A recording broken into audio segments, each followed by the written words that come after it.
Alô, comunidade, alô, Brasil! Começa uma semana especial para o nosso país, a semana do julgamento de Jair Bolsonaro. Eu sou o Rodrigo Viana e esse é o ICL Urgente, com as principais notícias do Brasil e do mundo, sempre às 5 horas da tarde ao vivo. E eu deixo aqui uma saudação também para quem nos acompanha depois.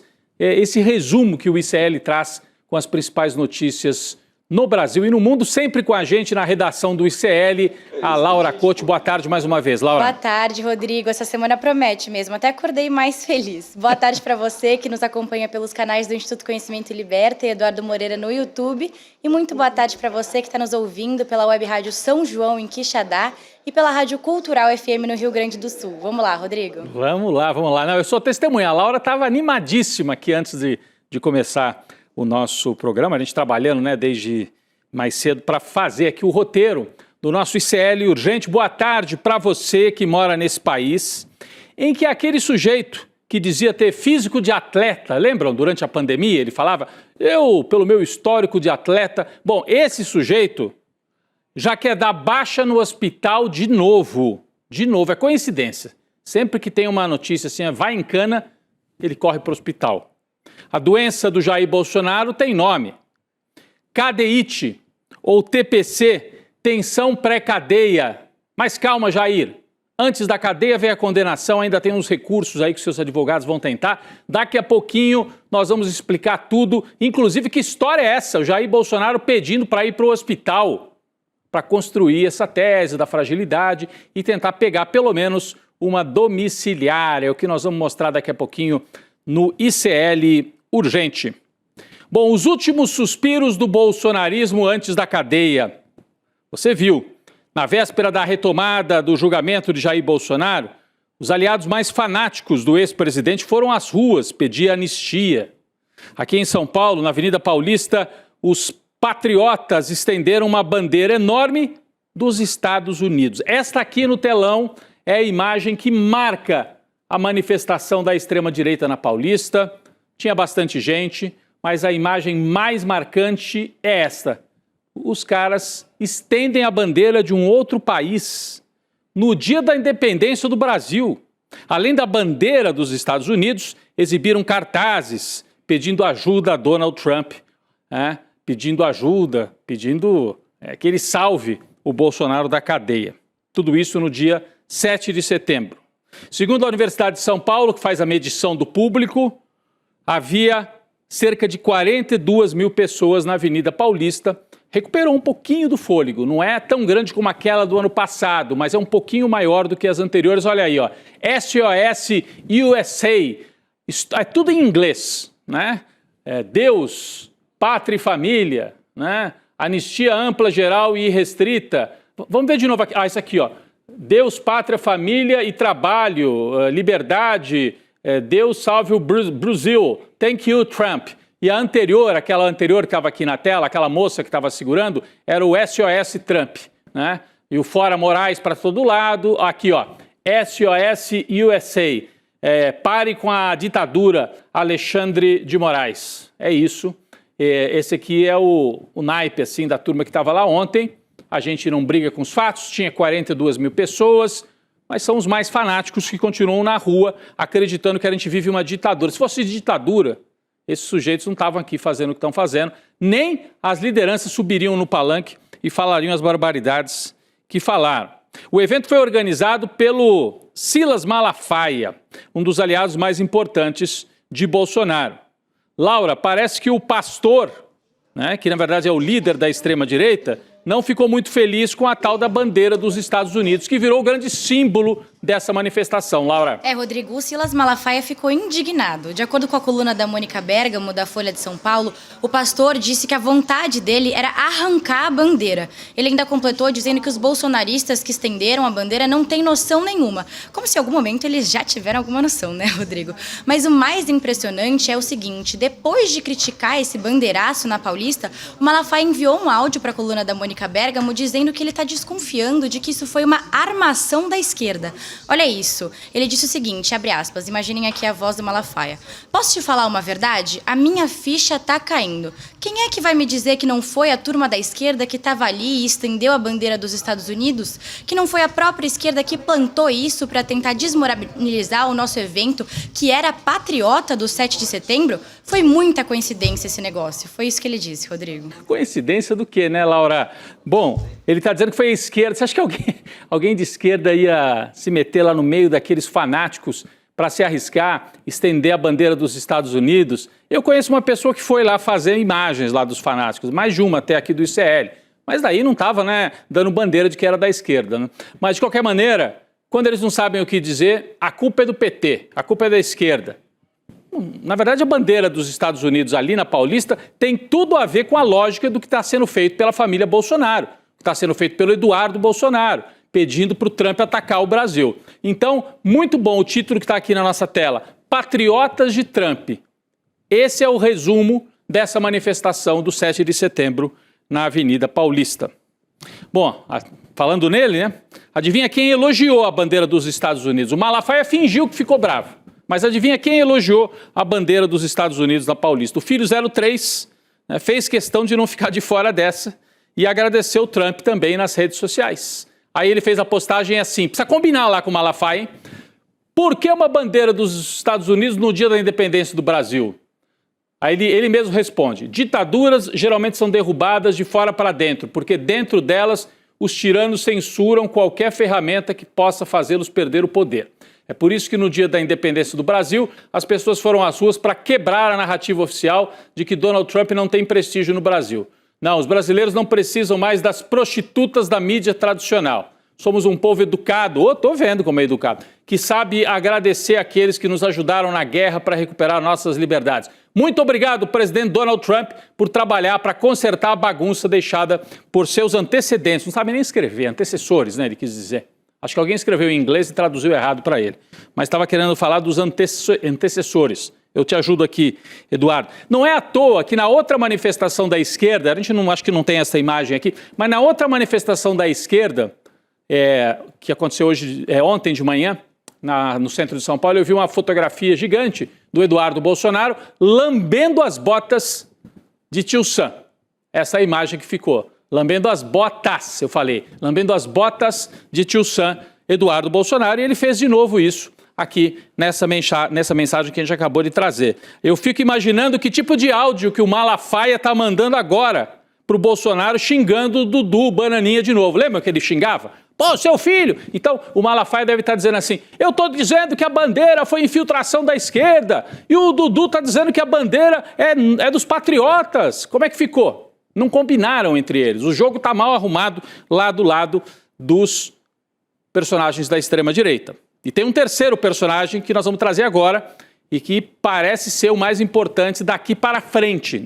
Eduardo, Jair e Silas Malafaia talvez sejam importantes para o passado, do que já foi o bolsonarismo. Para o futuro, vamos falar dele. Ao lado de Silas Malafaia, quem também marcou presença lá na Avenida Paulista foi o governador de São Paulo, Tarcísio de Freitas, que a mídia tentava vender como o bolsonarista moderado. Olha a foto dele aí, lá na capa do ICL Notícias. Bela, bela capa, bolsonarista e nada patriota, o Tarcísio de Freitas com a bandeira dos Estados Unidos atrás dele nesta manifestação. O bolsonarista não tão moderado finalmente mostrou quem é. Pediu anistia ampla e irrestrita. Defendeu a candidatura de Bolsonaro em 2026. Falciane, porque ele quer ser candidato. Ele finge que defende o Bolsonaro para ficar com os votos do Bolsonaro. Agora, não foi só isso não. O mais grave foi que Tarcísio fez um ataque contra o Supremo semelhante aos ataques que Jair Bolsonaro fez no passado. Atenção, Tarcísio. O Jair Bolsonaro começou num 7 de setembro de 2021 dizendo que não seguiria mais determinações do Supremo. E pode terminar preso 4 anos depois. Tarcísio talvez esteja começando o percurso dele rumo à cadeia e não à presidência, com a frase que ele falou ontem lá. Ele disse, o Brasil é uma ditadura, Alexandre de Moraes é um tirano. Vamos ver um trecho do que falou o bolsonarista radical Tarcísio de Freitas. Vamos lá. Nós não vamos mais aceitar que nenhum ditador diga o que a gente tem que fazer. Ninguém aguenta mais a tirania de um ministro como Moraes. Ninguém aguenta mais o que está acontecendo nesse país. Bom, se ninguém aguenta mais, então é para não respeitar a determinação do Supremo. Deixa eu entender, Tarcísio. A mesma regra que elegeu Lula, elegeu Tarcísio para governador de São Paulo. Elegeu Eduardo Bolsonaro, senador por São Paulo. Elegeu o Flávio Bolsonaro, senador pelo Rio. Por que a ditadura ela é só para uma parte do que a gente assiste na política? Não é? E outra coisa, governador do estado mais rico e mais importante da federação do ponto de vista da economia e do peso também da população, está confrontando um dos poderes da República? É isso que está fazendo o Tarcísio? É gravíssimo. Ele comprou uma briga, arrancou a máscara e mergulhou na lama do bolsonarismo extremista. Não dá mais para o Tarcísio se vender como um moderado. Ele não tem muita opção, para falar a verdade. Se quiser ser candidato, ele precisa primeiro travar a batalha dentro do campo deles, que é o campo da extrema-direita. E para fazer isso, tem que convencer os eleitores e principalmente a família Bolsonaro que ele é confiável. Então, esta fala do Tarcísio tem a ver com isso. Obviamente, esta fala não pegou bem, principalmente nos corredores do STF. A avaliação de ministros da Corte é que as declarações de Tarcísio não são compatíveis com a de um governador de estado. Acabei de falar isso. Outros integrantes do STF estranham a subida de tom de Tarcísio, um dos únicos aliados de Jair que vinha poupando comentários mais pesados contra o Supremo. Ano de eleição chegando, Tarcísio indo pro tudo ou nada. Nas redes sociais, teve ministro do Supremo se pronunciando sobre esses ataques do bolsonarista radical. Não é isso, Laura? Quem foi o ministro que contestou esta fala do Tarcísio? Rodrigo, o ministro Gilmar Mendes, que é o decano do Supremo, ele rebateu os ataques do Tarcísio em um post feito no X.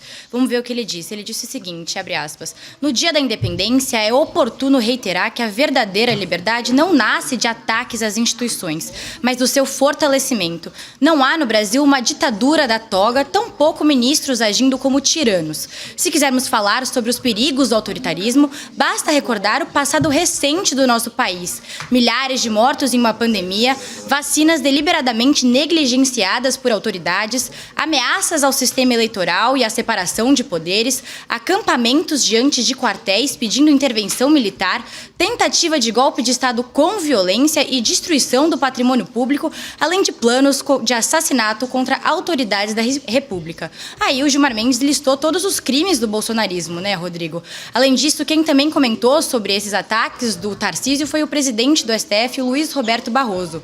Ele disse que o julgamento do Bolsonaro é sobre provas e não uma disputa política. Ele disse o seguinte também, abre aspas, tendo vivido e combatido a ditadura, nela é que não havia devido processo legal público e transparente, acompanhado pela imprensa e pela sociedade em geral. Era um mundo de sombras. Hoje tudo tem sido feito à luz do dia. O julgamento é um reflexo da realidade. E na vida não adianta querer quebrar o espelho por não gostar da imagem. Só um último comentário, Rodrigo, eu vi aqui no chat que uma pessoa disse o seguinte, nossa bandeira jamais será vermelha, azul e branca. É justamente isso, né? É isso. Eles diziam tanto isso, nossa bandeira jamais será vermelha. Ficaram indignados quando teve gente que sugeriu a camisa da seleção vermelha, mas vestiram a Avenida Paulista com a bandeira dos Yankees que estão atacando o Brasil nesse momento. Patriotas de Araque. Patriotas de meia tigela, entregaram de bandeja mais uma imagem para o Lula usar agora e usar no ano que vem para mostrar quem é que está do outro lado. É essa gente aí que defende os Estados Unidos. Bom, a gente entra na semana mais esperada do ano. Tudo indica que até sexta-feira veremos o ex-presidente Jair Bolsonaro e os 7 comparsas, militares na maioria, sendo condenados por tramar contra a democracia brasileira. Amanhã, terça-feira, a primeira turma do Supremo vai retomar o julgamento do núcleo crucial da trama golpista. A sessão vai ser aberta às 9 horas da manhã, você já sabe, vai acompanhar desde cedo aqui no ICL, tem o Desperta com Panunzio, às 8 horas a Vivi, o William De Luca, toda a equipe do N1 também mobilizada, aí o Calejão, o Demore, para trazer as primeiras informações e às 9 horas interrompemos tudo para acompanhar ao vivo o voto de Alexandre de Moraes, né? Ele vai dar a palavra, o Zanin vai dar a palavra para o Alexandre de Moraes e ele vai ser o primeiro a votar, claro, ele é o relator, um voto que está previsto aí para durar 3 horas. Então, a manhã inteira desta terça-feira é voto do Xandão. Depois do relator, os demais ministros da primeira turma vão proferir os seus votos na seguinte sequência. Vamos colocar aqui na tela a sequência de votantes da primeira turma. A gente tem um quadro aqui. Exatamente. Então, às 9 horas da manhã começa com Alexandre de Moraes. Deve ocupar toda a manhã. Então, na tarde, provavelmente já na tarde de amanhã, voto de Flávio Dino. O terceiro a votar, Luiz Fux. E aqui é que a gente pode ter surpresas. Eu ficaria muito de olho nesses três, né? Porque o Flávio Dino, pela qualidade da oratória, pelas sacadas e por tudo que ele pode agregar ao voto do relator, e o Luiz Fux, porque pode trazer divergências e pode ter fato importante para a gente. Depois, Carmen Lúcia, que é a decana, é a mais antiga da turma, e vota, por último, o presidente da turma, o Cristiano Zanin. Se não terminar, e provavelmente não termina amanhã, provavelmente só termina na quarta, ou talvez nem na quarta pela manhã. Talvez só na quinta, tanto é que a gente lembrou aqui, o Xandão pediu um dia mais, aí a quinta-feira, para também ter sessões. A gente vai ter sessão terça, quarta, quinta e, se precisar, sexta-feira, dia 12, encerrando nesta semana, com certeza, o julgamento aí na primeira turma. A não ser que alguém peça vistas. Laura Couto traz mais detalhes. Laura. Rodrigo, é importante destacar aqui que se os réus forem condenados, a prisão deles não vai acontecer de forma automática com o fim do julgamento. Isso porque essa prisão só pode ser efetivada depois da análise de todos os recursos contra a condenação. E as defesas vão poder apresentar 2 tipos de recurso dependendo do placar final: os embargos de declaração ou os embargos infringentes. E qual a diferença, Rodrigo? Os embargos de declaração são recursos usados para apontar contradições ou trechos pouco claros da decisão final, ou seja, pedir esclarecimentos de possíveis omissões. Mas, em geral, esse tipo de recurso não tem poder para reverter o julgamento, o resultado do julgamento, e costuma ser rejeitado. Já caso o julgamento termine em favor da condenação, mas com um placar de 3-2, as defesas podem entrar com embargos infringentes, que aí é para tentar que o caso seja julgado de novo ou levado para plenário, Rodrigo. Pois é, Laura, muito improvável, né? Mais provável 5-0 com alguma divergência do Fux em alguns detalhes, ou 4-1. Então, provavelmente não teremos embargo infringente, só os embargos de declaração. Até outubro tudo deve estar finalizado.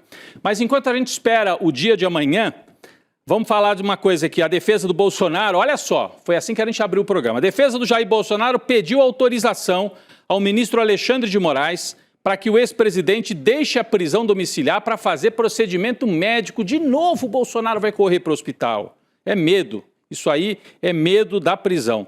Dessa vez seria uma cirurgia de retirada de lesões na pele. O procedimento está previsto para ser feito no Hospital DF Star, em Brasília. Espera aí, aqui travou aqui a minha tela. Deixa eu dar uma parada aqui. Vai ser no DF Star, né?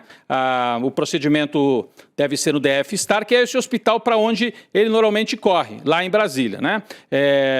Dessa vez seria uma cirurgia para retirada de lesões na pele, como eu falei. Esses exames estão marcados para o próximo domingo, ou seja, logo depois do julgamento da trama golpista. Tem toda a cara de construção de narrativa, de que ele está frágil, de que ele precisa de hospital, de que ele não pode pegar uma cana na papuda e precisa ficar na domiciliar. É o que o Bolsonaro está tentando cavar, com mais esse pedido de hospital na véspera da cadeia. Bom, de olho no Congresso, o governo já discute estratégia contra o projeto da impunidade, que os bolsonaristas chamam de anistia.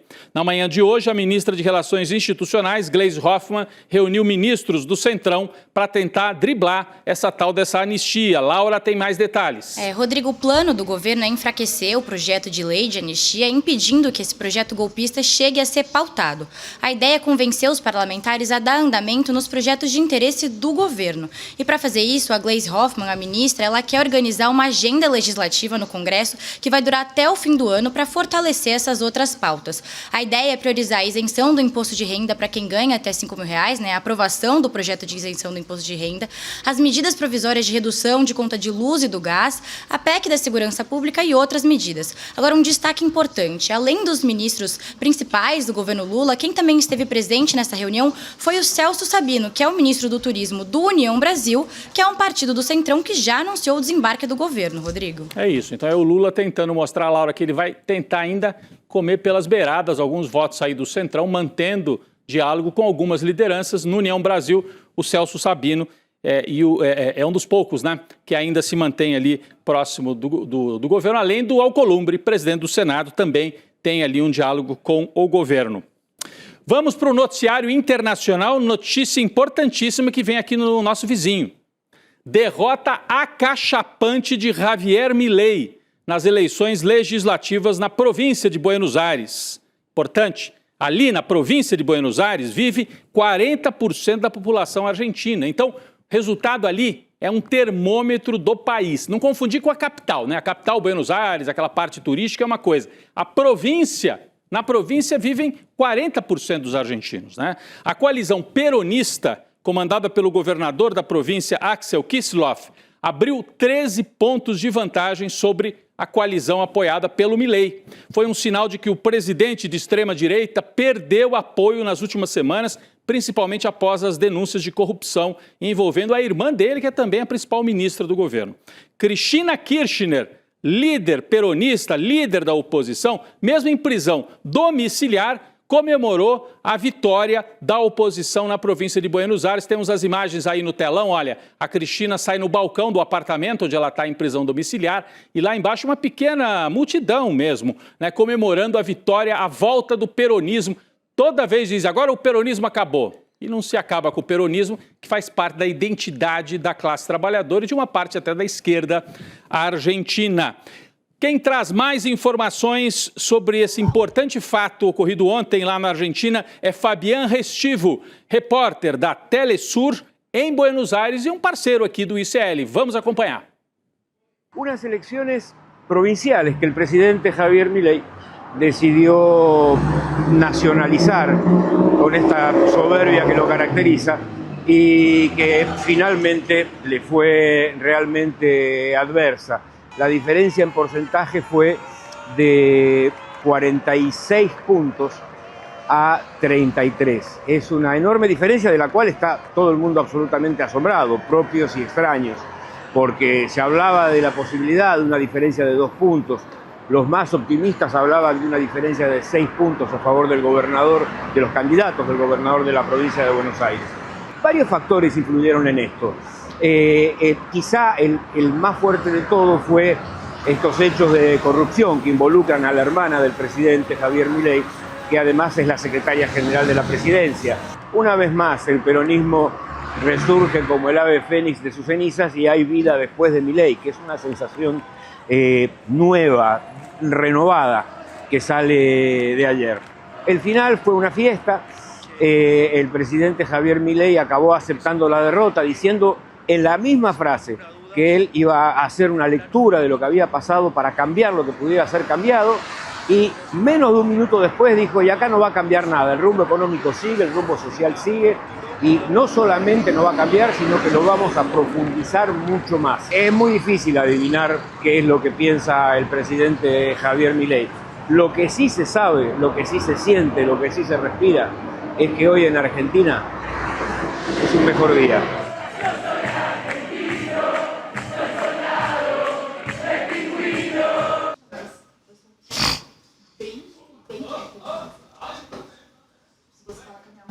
O Rodrigo tá sem áudio.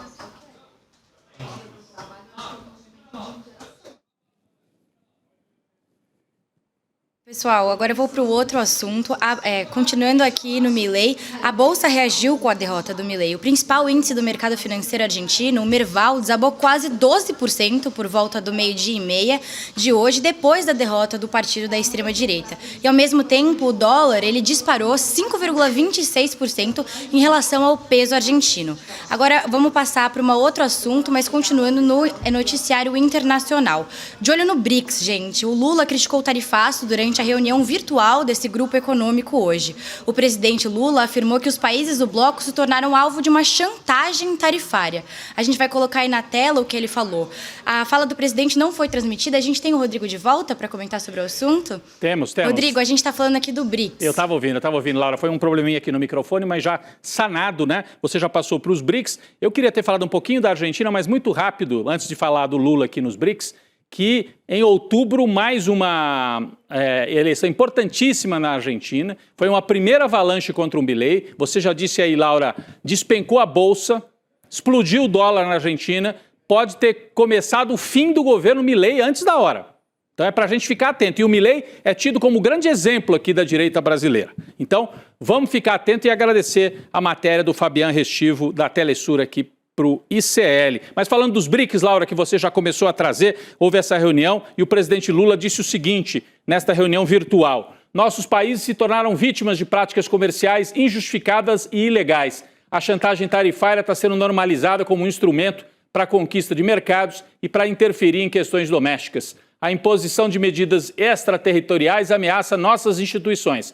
Cabe aos BRICS mostrar que a cooperação supera qualquer forma de rivalidade. Então esta foi a fala do presidente Lula. Mesmo sem um pronunciamento, a gente conseguiu algumas imagens da reunião. Sabe aquela reunião da empresa que está todo mundo na telinha ao mesmo tempo? É mais ou menos isso que a gente teve nos BRICS. Só que aqui simplesmente... Podemos voltar? Bom, acho que vai passar daqui a pouco. Olha só quem estava na tela, né? Dividindo aí a tela. Xi Jinping, o Putin aqui embaixo, o presidente da África do Sul, o primeiro-ministro, né, da Índia, Lula, e representantes de outros países que se integraram nos últimos anos aos BRICS, né? Está aqui Etiópia, né? Quem mais que está por aqui? Emirados Árabes Unidos, Irã. Então, uma reunião super importante, e Indonésia também. Uma reunião super importante, mostrando o peso cada vez maior dos BRICS e por que que o Trump tem tanto medo destas articulações. Noticiário internacional ainda. Olha que notícia importante também. Depois de quase 2 anos de atraso e mais de 60 mil palestinos mortos, a ONU finalmente reconheceu que o que está acontecendo na faixa de Gaza é um genocídio. Demorou, hein? Aliás, o Lula falou disso 1 ano e meio atrás e a comunidade israelense aqui no Brasil, comunidade judaica, melhor dizendo, comunidade judaica, ficou assim achando que era um absurdo. Agora é a ONU dizendo, é genocídio. No discurso mais recente, o alto comissário das Nações Unidas para Direitos Humanos, Volker Turk, finalmente usou o termo genocídio, marcando então um novo tom do posicionamento da organização. A gente tem um trechinho aqui, né, do representante da ONU, será que dá tempo de passar? Rapidinho. I'm horrified by the open use of genocidal rhetoric and the disgraceful dehumanization of Palestinians by senior Israeli officials. The region is crying out for peace. Gaza is a graveyard. Israel remains in deep trauma after the horrific attacks by Hamas and other armed groups on 7 October and the continued holding of hostages.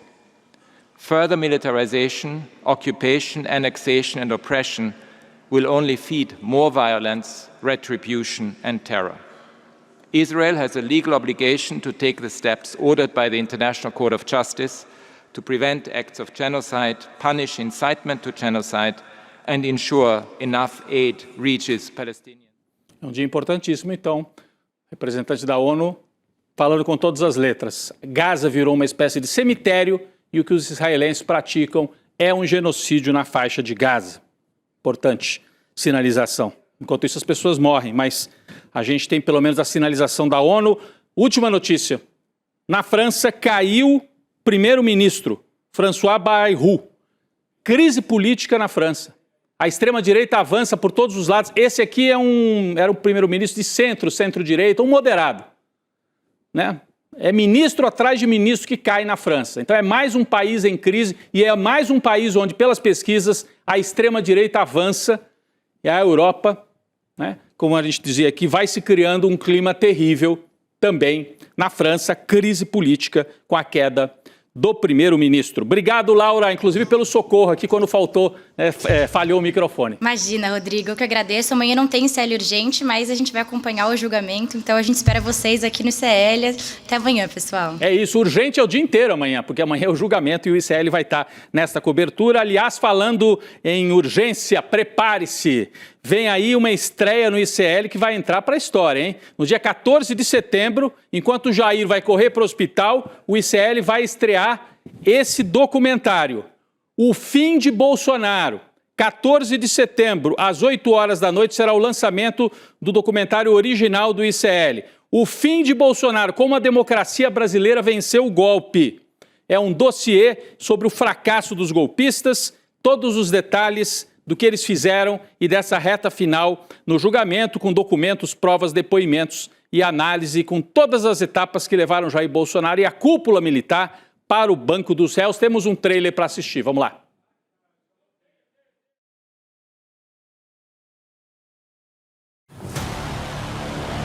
não há a menor dúvida, daria golpe no mesmo dia.